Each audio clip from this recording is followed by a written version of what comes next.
For Mrs. Minnie Chadwick, this was more than just Mother's Day. It was also her birthday, her 106th birthday. Mrs. Chadwick was born back in 1867. The Civil War had just ended. Dallas was little more than a frontier settlement, and no one had heard about the automobile. A man could make a living shoeing horses back then, and that's what her husband did when they moved to Dallas. He died back in 1927, but Mrs. Chadwick is not alone. 3 of her 6 children still are alive, and there are 38 grandchildren. And today some of them gathered at her small house so they could be with Granny on her special day. I joined them for a few minutes, and Mrs. Chadwick told me she still lives alone and takes care of herself. She wants it that way because she likes to be independent. The secret to a long life, she said, is to do what's right and to trust in the Lord. And over the cake and coffee, you get the impression that Mrs. Chadwick has found a secret that our modern age has missed, the secret to inner peace. Jack Hill, Channel 8 News on the Move.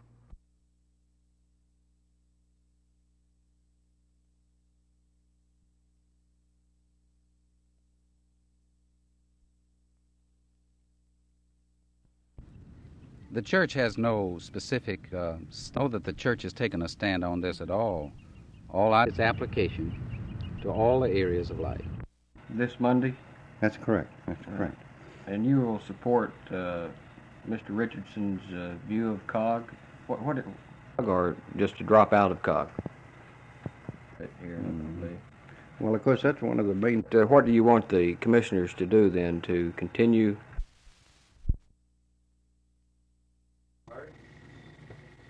Let him take him.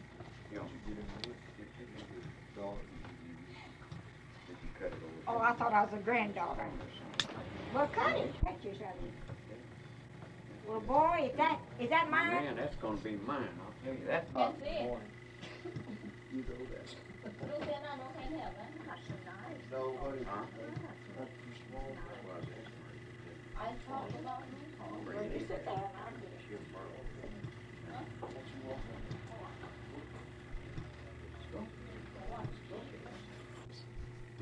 Mother's Day thing just happened.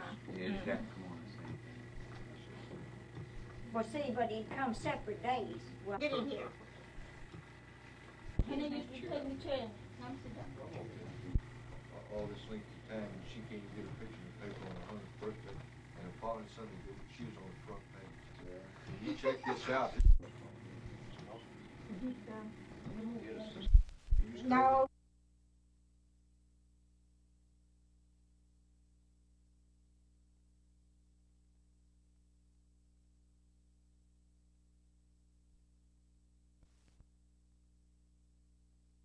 Watergate is no simple little political hanky-panky.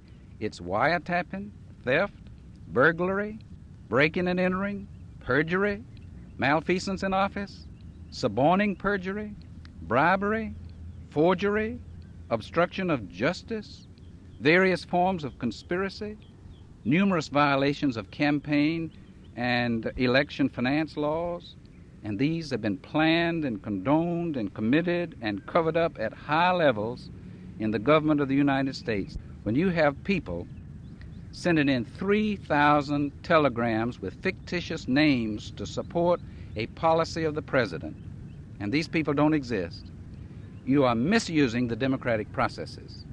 That's evil masquerading as good, and that'll destroy us.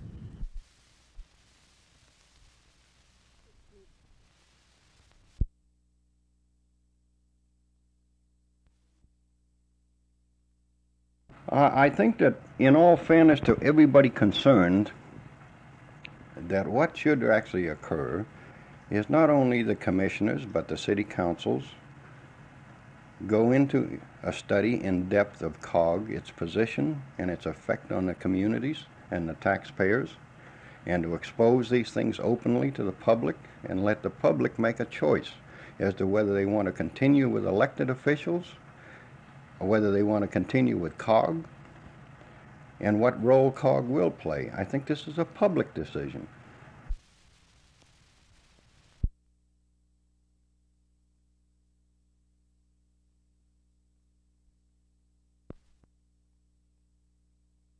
When you play a guy like Arthur,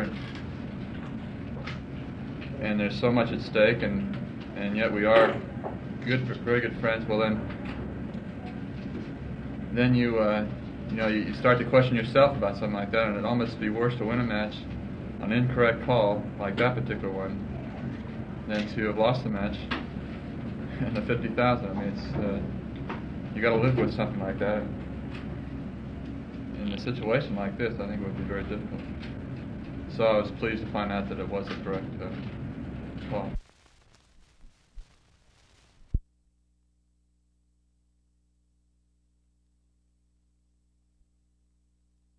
That's what's missing from the lives of a lot of these people.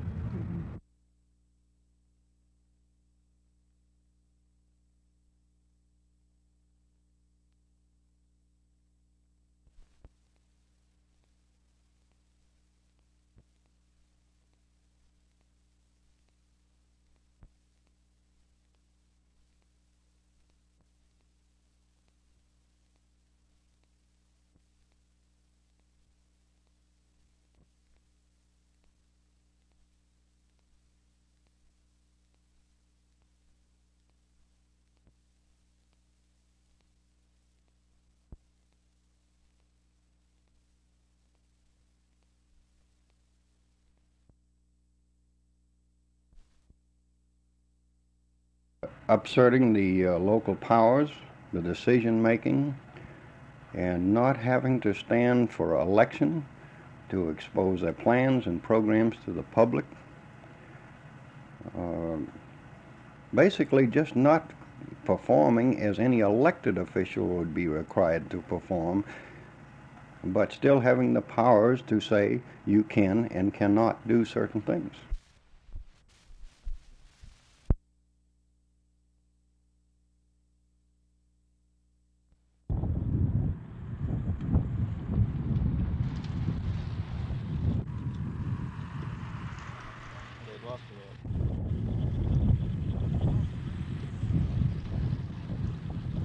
Heads up, riders coming.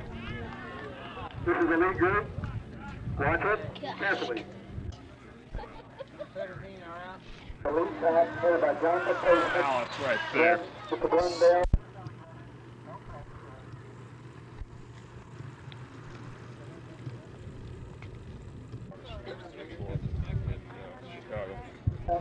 Goes back down to 2. 4 to go.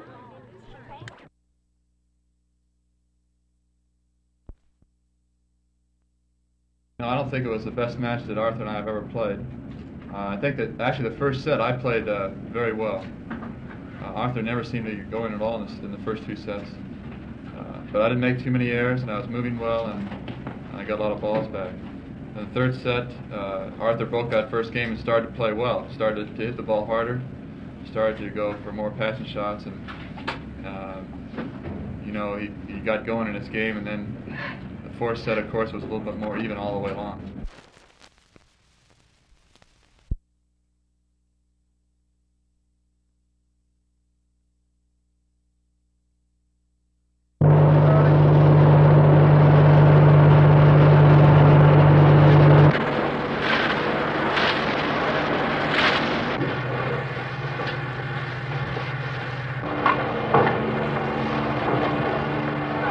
Hey, she's getting hot.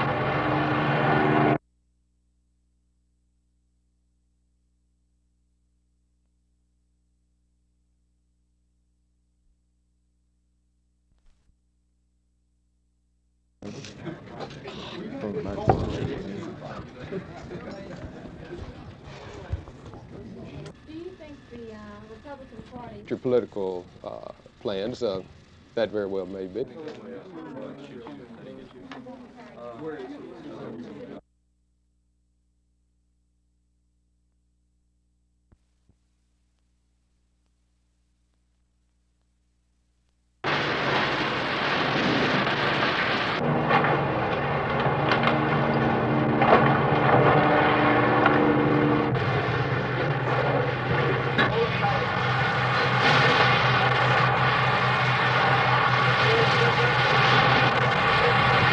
Not that hard, you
careful.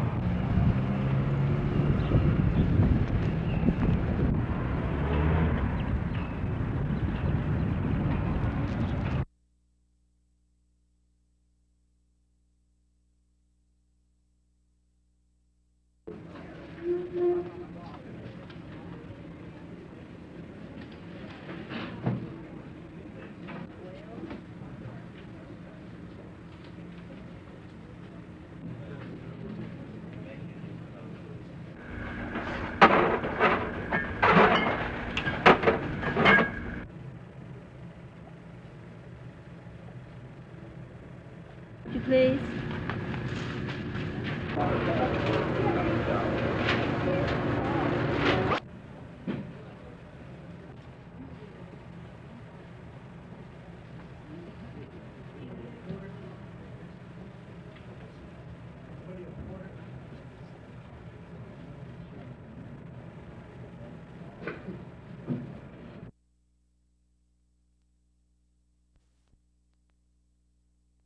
Former Texas House Speaker Rayford Price today confirmed reports and announced he's changing to the Republican Party.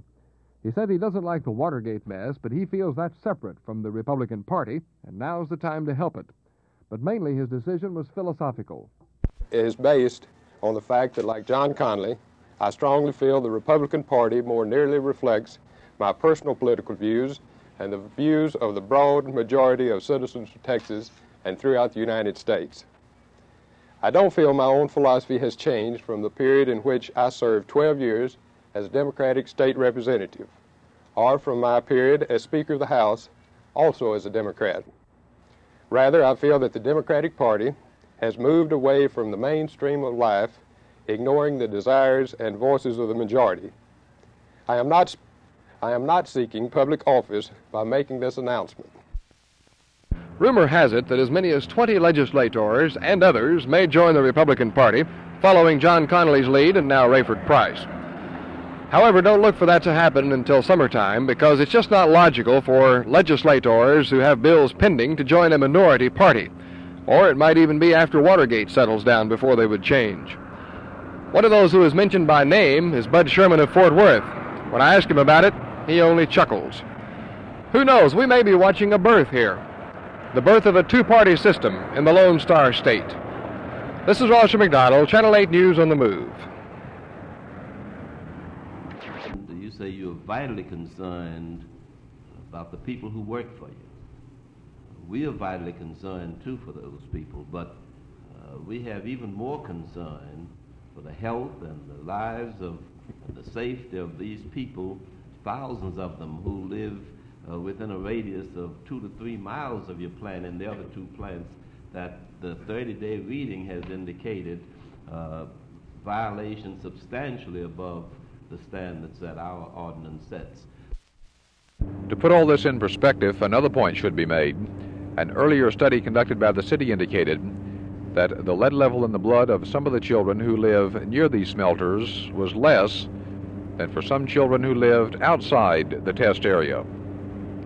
Jack Hill, Channel 8 News on the Move.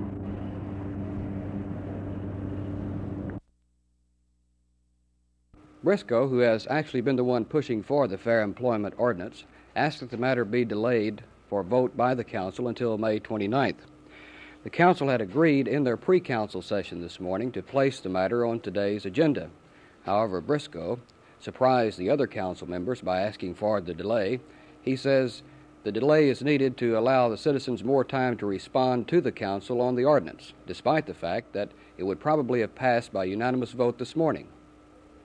Well, I didn't ask for a delay. I just asked that it be scheduled on the agenda as a regular item because one of the members of the council felt that it should be on the agenda so that if someone wanted to speak concerning it, they could come and speak on it as they do on regular agenda items, fill out a card and speak on it.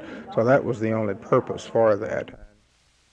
I learned after the City Council meeting this morning that Briscoe asked for the delay also because the mayor, Sharkey Stovall, urged him to do so. The ordinance as now written excludes firms with 15 employees or less from meeting the fair employment standards in regards to the hiring of minority employees, and advanced certification of businesses by the city has also been eliminated. Briscoe says he expects no more changes in the ordinance, and he expects it to be passed by unanimous vote May 29th. Jim Green, Channel 8 News on the Move in Fort Worth.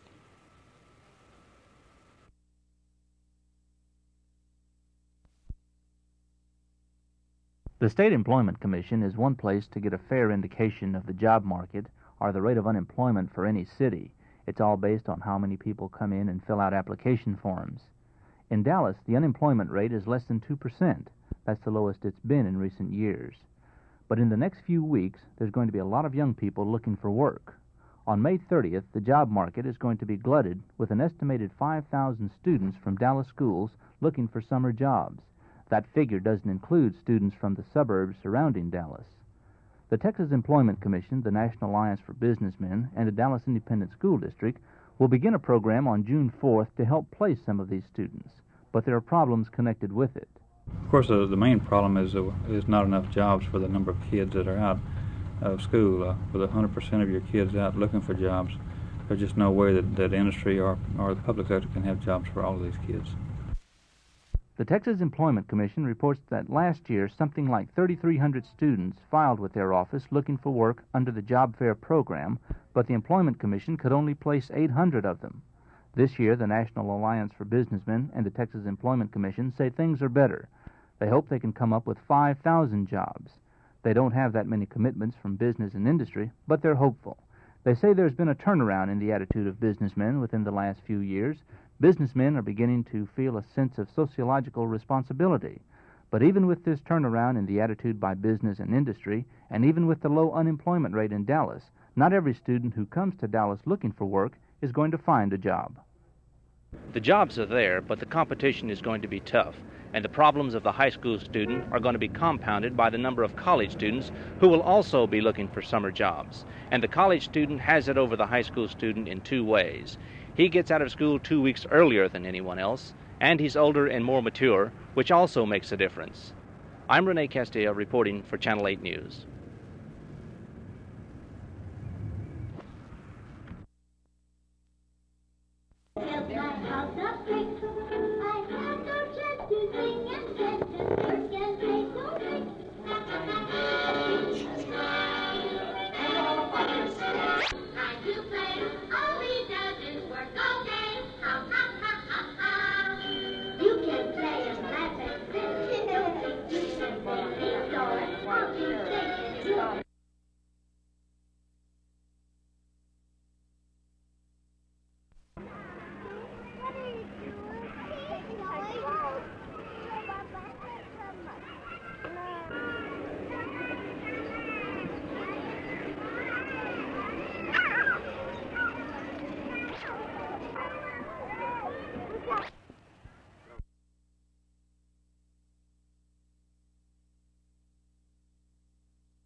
I think at this time the party needs help, and I've had made a personal decision that this is what I would do, and I feel like that this is an opportune time to make my position known as a personal matter.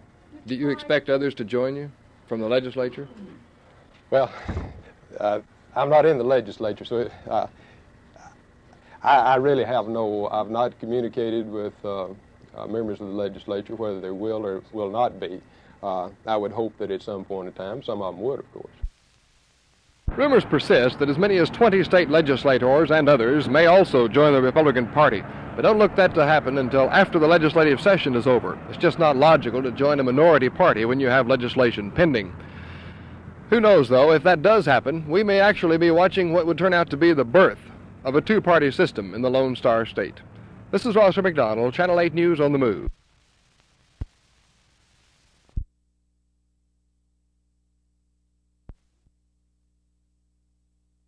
Two of the smelters are in South Dallas, within a block of each other. Dixie Industries at 3030 McGowan Street and NL Industries at 1000 Sergeant Road. Both are near low-income residential areas.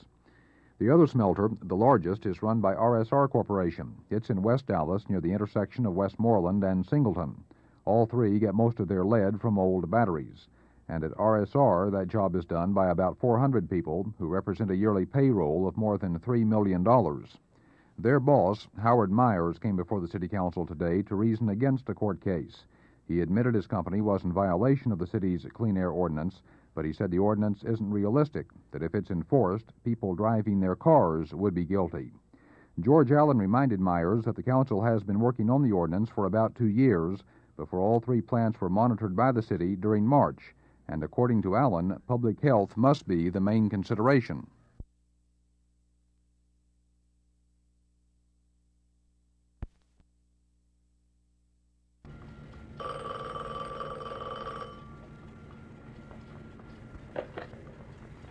Suicide Prevention Center. May I help? I'm so afraid. Oh, God, can you help me? I want to commit suicide. I don't want to live anymore. Tell me what to do, please. I will help you. I want very much to help you. 1,000 desperate calls like this one come into the Suicide Prevention Center each month. Here, volunteers who man those phones at the center are acting out a crisis situation. An overdose victim cries out for help. A volunteer learns how to convince her that a stranger cares enough to want her to live. Have you taken anything? Yes, I have. I've taken a whole bottle. How long ago did you take them? I guess about 15 minutes ago. Do you know what they were? No, I don't. I very much want to help you. I need some information from you. You're going to help me to help you. I will try. I'm afraid. I'm going to have an ambulance come to your house. What shall I do? I want you to go to the door, open the door, and come back to the telephone, and I'll talk to you until the ambulance gets there. Okay, I'll try. I'll try. Are you feeling able to do it? I don't know, but I'll try.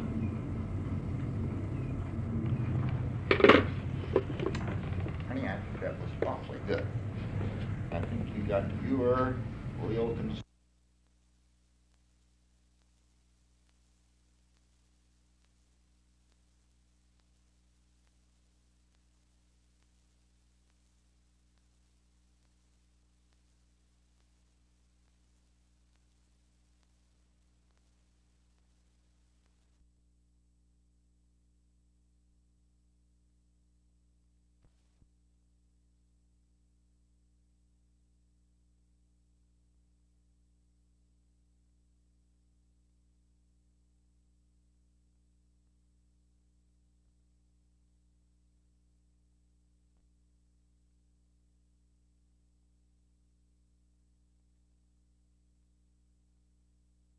Is there anybody else? What about the manager of the apartment house? You feel a little better about that?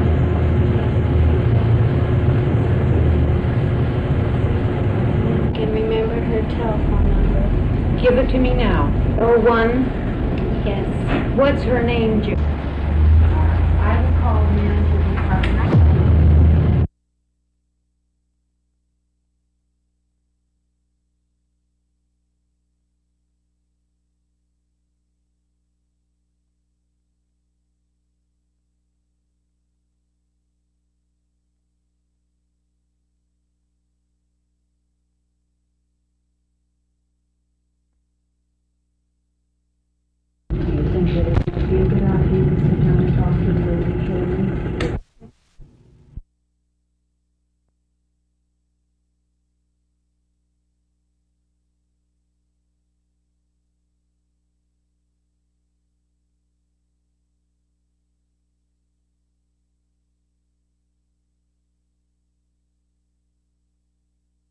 What you have just seen was only a make-believe call to teach these volunteers how to handle the real calls that come into the center 24 hours a day.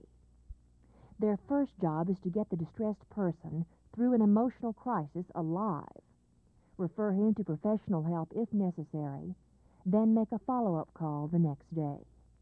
But remember, I am going to check back with you first thing in the morning. Okay, good night. Volunteers here at the Suicide Prevention Center are in the business of life-saving. But the question they're often asked is, why not let a person kill himself if death is what he wants?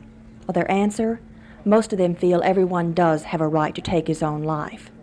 But the minute a person contemplating suicide picks up the phone and dials this number, he's not asking to die.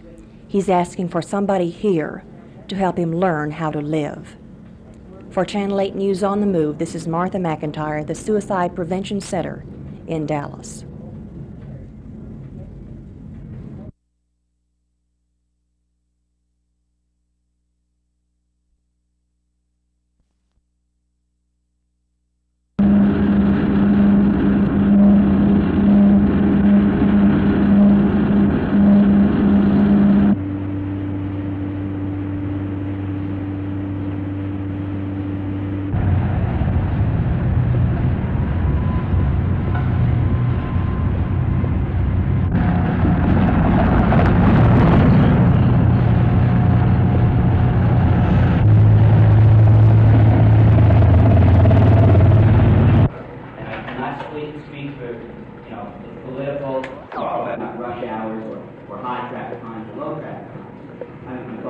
The federal government has no standard.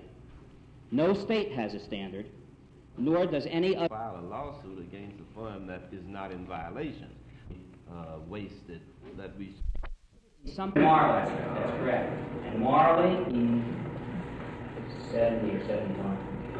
My thought would be,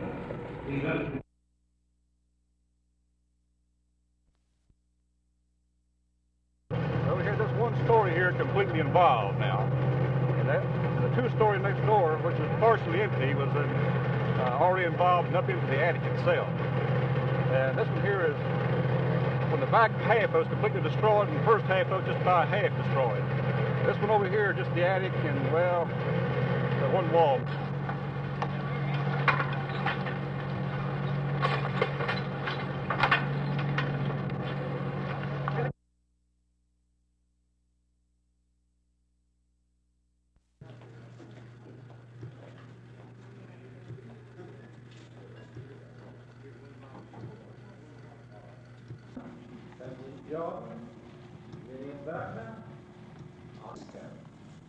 After determining the necessary information which influenced the economy's business operation, it took real concern to have the scientist and the engineer ever more closely in cooperation, hand in hand. On the unhappy side, Fate decided that I would be with him during his last hours of consciousness.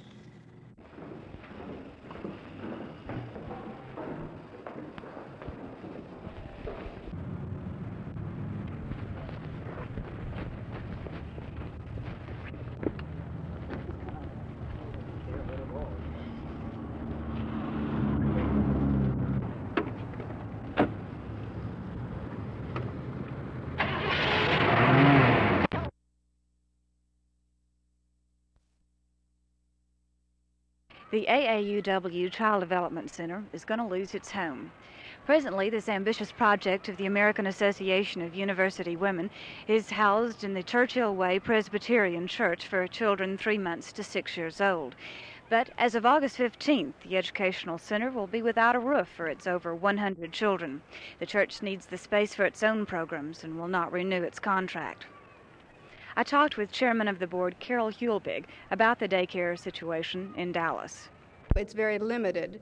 Daycare is provided for the low income by federally funded projects, which are very good. There are some commercial projects, but they are not as quality as we would like to have for professional and student women. We are a private, nonprofit foundation, our corporation, trying to provide private, very quality educational daycare for women to go back into school, back into their professions. There is not enough of that kind of daycare provided. As one concerned parent told me, we need an angel. Does anyone want a daycare center? For Channel 8 News on the Move, this is Judy Hanna in Dallas.